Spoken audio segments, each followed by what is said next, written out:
What's up, world?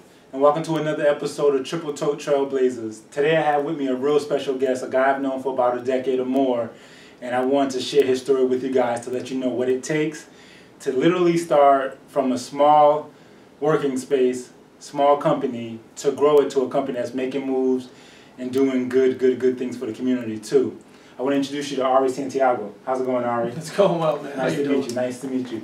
Now, you own a company called IT Direct. Yeah. And you guys provide IT services for large corporations, small companies, anybody who needs it, really. Yeah, we would provide IT services for companies that have 20 to 500 employees. Got you. Yep. Now, when you started your company, I'm going to jump right to the chase. You started out of your apartment. Yeah, I started at a desk that I literally had set up at the end of my bed in the bedroom of my apartment. From there, when we connected, you were at a location on close to where you are right now, and it was just an office. Yeah, so we had been in my apartment. I was in my apartment for, let's see, I went full-time probably around March, April of 2002, and by the time the summer rolled around, I already had hired an employee. That employee was working on the couch in my living room. Wow. And so as you can imagine, it's tough to hire someone and tell them they're working on your couch. So it occurred to me pretty quickly that in order to get this thing moving, I have to get some office space. Definitely. So there was a business incubator space right around the corner, actually, as it turned out, from my apartment in Hartford. And it was basically a spot where you could rent like a one-room office, you know, for $500 a month or whatever. Wow. And so we moved into there, I think, December of that year. And then, you know, over time we grew. And so within a little bit of time, we rented the office that was next door to that office, and then we rented another office. So pretty soon we had like a 3-room office. And then when I met you the first time, we had just moved to like a big corner space that was even bigger. Yes. And we actually expanded that space twice. Okay. And then it just got to the point where we were no longer kind of a good fit for that building. I mean, that's a building where you go, you know, sort of like a nest, right? Yes, you first start there, it's great in the beginning, you know, the mom bird's feeding you and you're growing, but eventually it's time to leave the nest, you know what I mean? Yeah, definitely. Get your own family. Definitely. So, and so that was in 2012. I bought the building that we're in now, and we moved in here, and so we've just been growing ever since. And this building that he's talking about that he purchased, you'll see the video on it right in the beginning where we walk through the building and show the layout. It's really awesome. It's really high-tech. It's really inspiring. It's like a little mini Silicon Valley right here in Hartford. I want to compile the story and then jump back a second. So you started in your bedroom, hired an employee, moved to an incubator space, added 3 offices to that space, still too small, jumped to a bigger space in the corner, added 2 more offices to that space, that's right, still too small, that's right, bought a building. That's right. Before you did that, you were in school. No. And you had this calling, right? Oh, yeah. Well, how did I get into IT in the first place?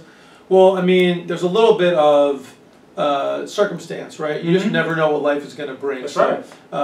Really, my career in IT started when I was 14. I was in a skiing accident and was paralyzed. And before that, I really didn't do much with computers. You know, played video games or whatever here and there, but not much. And so after that, you know, when sort of athletics became a much smaller part of my life, I was looking for something else to do, and really, actually, to be honest, a way to make some money. Yeah. And computers had kind of come out as a hobby. When I was in the hospital rehabbing, a friend of my parents gave me a computer, and it turned out I was really good with computers. And so when I was looking for a way to make money, my mom asked me, she said, "Hey, why don't you teach people how to use a computer?" This was in 1991. And I was like, why would anyone need someone to teach them how to use a computer? They're so easy, you know. In my like sort of young kid brain, it didn't even make sense that you'd pay someone for that. Obviously, and luckily for me, it turns out a lot of people need help with computers. That's right. I made a career out of it. That's right. But anyway, so that's kind of how the whole thing got started. And then I kind of went through high school. Actually, started a computer business and stuff like that. But you know, again, still kind of young and a kid. My dad was a lawyer. So what you know, the story you're talking about, is I went to school to be a lawyer. Yes. And then all of a sudden, even though I was in school, I would still be working on computers on the side. I still did computer business on the side. And so it just occurred to me at some point, I don't really want to be a lawyer. And so I just left that and you know, came back to work in IT. Now, when you were doing computers before you went to school to be a lawyer, were you in love with it but didn't see it as something that could grow, or did you get in love with it when you dove in and forgot about law and just started your IT services? Yeah, no, look, I mean, I literally remember being in high school, and God, I still even have this thought sometimes today. I can't believe sometimes that people pay me to do this, because it's so fun, you know what I mean? I really enjoy it. I really see the value in it. It's, you know, makes me really happy when I can see someone that we talk to that's struggling with technology, struggling to make their business work with technology, and then we can talk to them and we've turned it around for them. We've made their business run better. We've helped them utilize technology better. We've driven more security. We've helped them serve their clients, their patients better. That's really rewarding for me, and so definitely the passion first and the business later. So I have a question about growth.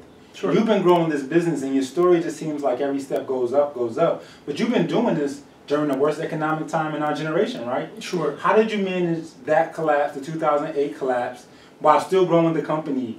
Did things get tight? Sure. How did you manage that? Well, actually, for us, the recession, the 2008 recession and downturn, really coincided with our dramatic upswing.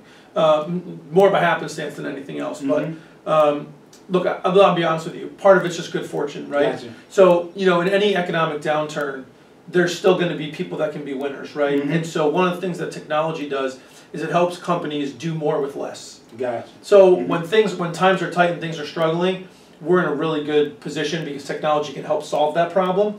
And really that's what business is. Business is about finding a way to help people do things better than they could do them without you.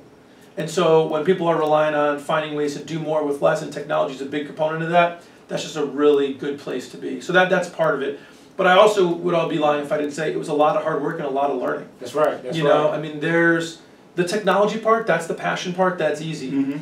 But there's a lot of days where I spend a lot of my time, especially now, I don't get to do a lot with technology, right? I'm dealing with hirings, firings, rent, power, the guy doesn't come to plow the parking lot, right? Can't get anybody into the office.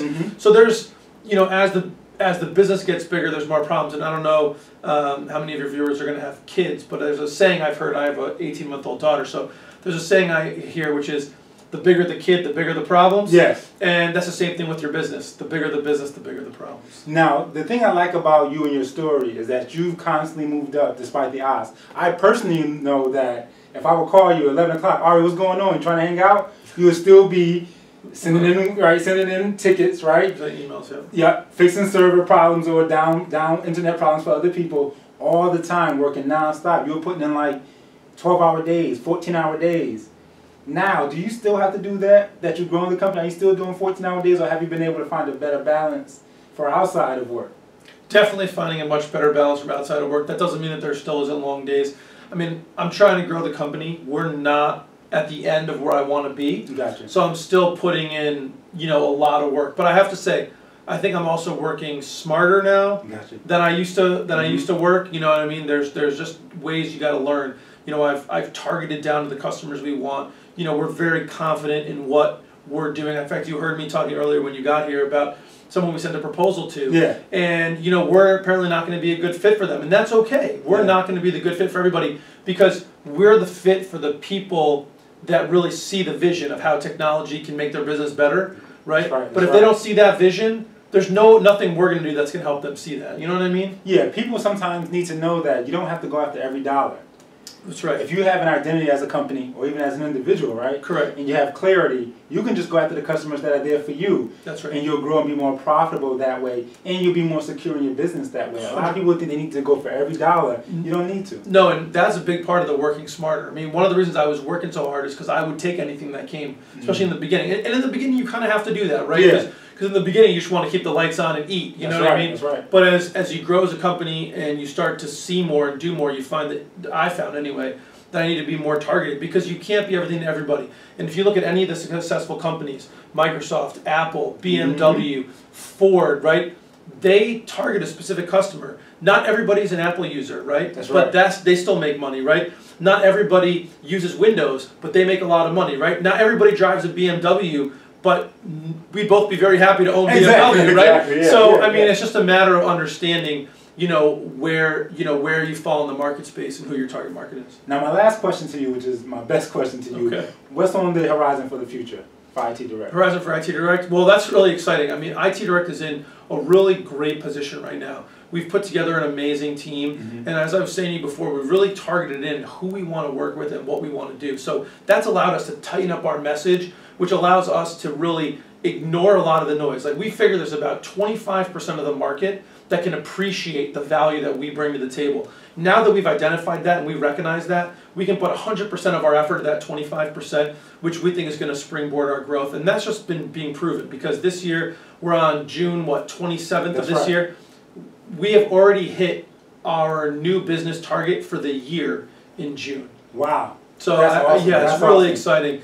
So I think that puts us in a great position. Number one, we can put in our efforts to continue that growth, but at the same time reharness some of that energy to be better for the customers that we have and continue to drive that product better. So it's an exciting time for IT Direct. We see nothing but continued growth in the future. So guys, you see, as I see how Ari grew from just a bedroom apartment office to an entire building with a company, IT Direct, that he started. Also, I call him Ari Gold every time I talk to him. And now you can understand why. This guy works hard. He told you 2 keys to success: hard work, clarity, not going after every customer, and being clear on what you're going to offer your customer. And for that, I thank you, Ari. Thank you. Thanks for your time. All right, man.